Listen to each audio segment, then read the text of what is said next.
dengan lebih terstruktur ya.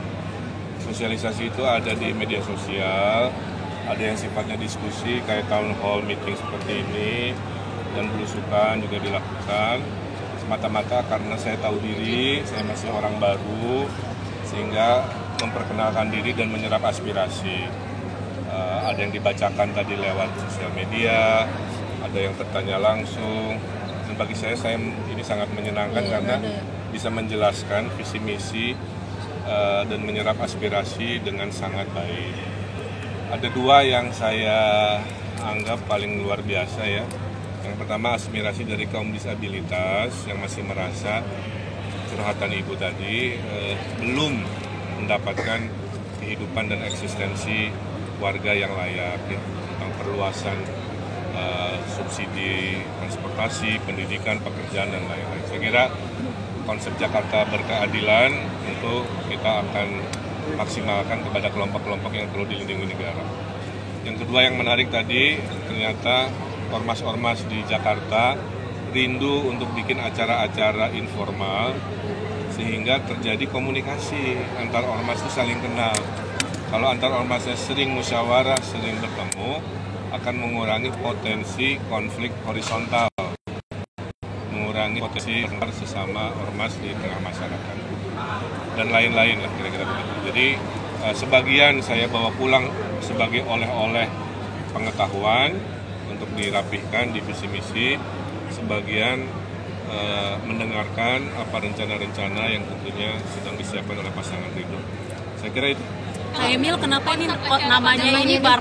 Kak Emil, pemilihan namanya? Ya, ini dari tim kreatif aja. BARP itu bahasa Inggris yang artinya menggonggong. Jadi orang boleh memaki, mengkritisi selama tidak body shaming lah ya. Yang dikritisi, yang dimaki adalah programnya, gagasannya silakan. Kenapa? Karena kita kan sudah memilih demokrasi. Jadi istilahnya itu aja ya.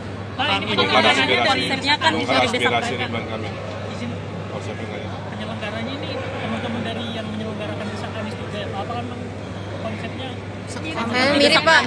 Bang, terinspirasi itu gimana Kang? Saya tidak terlalu menyimak yang dulu seperti apa, tapi poinnya saya pernah melakukan begini di banyak tempat juga ya.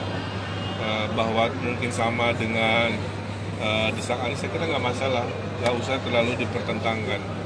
Yang mohon maaf ya, media tolong justru fokus pada substansinya ya. Kalau mirip tidak mirip saya kira bukan hal penting untuk diperdebatkan. Yang perlu diperdebatkan itu kan isinya, gagasannya, dialog. Saya kira mudah-mudahan angle-nya begitu. Kang, tadi di acara kan ini kan kita mengusul keberlanjutan Kang. Nah, sebelumnya kan di Gubernur Anies sebelumnya itu pernah mencanangkan untuk penjualan saham bir. Penjualan saham. Ya. Nah, tapi itu ditolak DPRD sih. Nah, sekarang sama Kang Emil sendiri kalau nanti bagaimana untuk gini, ada hal-hal yang belum bisa saya putuskan sekarang, termasuk yang barusan ditanyakan. Karena saya belum pelajari, Mas. Saya baru fokus ke hal-hal yang sifatnya umum ya. Kalau tadi udah sangat spesifik ya, ada sejarah ini apa dan sebagainya. Oh ini sederhana, kalau dirasa itu lebih membawa kebermanfaatan, ya nggak usah. Tapi kalau ternyata lebih membawa kontroversi, membawa kemudaratan, ya dilakukan. Karena pada dasarnya kan tugas negara itu bukan berbisnis kalau menurut saya ya. Tugas negara itu melayani publik. Jadi kalau harus sibuk juga waktunya berbisnis, menurut saya nanti melayani masyarakatnya jadi penting. Kang. Ya. Ketua Simses sudah fix, Pak Ahmad Riza Patria. Hari Senin kita akan kumpul untuk merumuskan final tim ses secara besarnya. 70% saya sampaikan anak-anak muda, influencer, tokoh-tokoh masyarakat. Sekali jubir saya Mbak Angki kemarin kan, terus ada jubir-jubir yang anak-anak muda juga. Jadi ketuanya sudah dikonfirmasi Pak Riza Patria bisa diwawancara. Kang Emil. Tadi udah sampaikan, alasannya adalah beliau mantan wakil gubernur, dia Google Map saya. Dukungan dari supaya saya tidak tersesat kemana, ngapain. Pasangan itu kumpul apa sekalian pengumuman Pak? Sekalian pengumuman resmi. Rapat dulu. Kang Emil. Nanti pasti dikabarin. Kang untuk 100 hari pertama kalau udah kepilih mau ngerjain apa dulu kira-kira? Misalnya ya saya pasti selalu mengerjakan yang paling gampang-gampang Mas ya. Nanti saya kabari, tapi ada yang 100 hari pertama, ada yang 3 bulan pertama, dan lain terakhir siapa? Bung Emil, belum lama Kang Emil unggah terkait desain sungai di epicentrum kawasan Jakarta Selatan, lalu menuai banyak komentar dari netizen, bahkan ada yang menanggi janji Kang Emil terkait di Kalimalang yang sebelumnya akan disulap seperti di Korea. Nah itu kan akhirnya kenyataannya tidak ada begitu Kang. Bagaimana ini Kang? Mbak namanya siapa? Yolanda. Saya minta Mbak Yolanda datang ke lokasi atau menggoogle Ridwan Kamil meresmikan tahap 1 Kalimalang Bekasi. Itu aja jawabannya.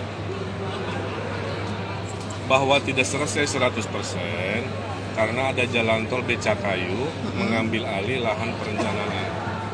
Jadi kalau dibilang tidak ada, ya, itu bukan fakta.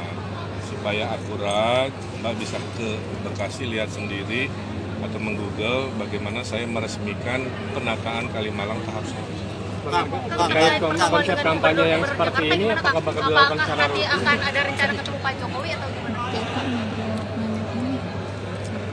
Ketemu Pak Jokowi, saya sering kan urusannya sebagai kurator IKN, jadi nggak ada masalah. Saya kira cukup ya. Siap. Oh iya. Terima kasih Pak RK. Kasih di Jakarta. Mana? Kita lihat dulu. Ayo. Aku mau langsung bikin.